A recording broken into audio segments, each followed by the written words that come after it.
जनाइदिनु हुन हार्दिक अनुरोध गर्दछौँ।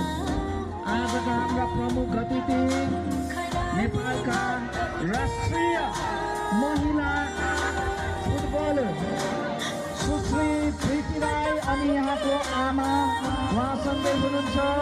यहाँलाई पनि हामी न्यानो स्वागत जनाउन चाहन्छौँ अनि मञ्चमा यहाँलाई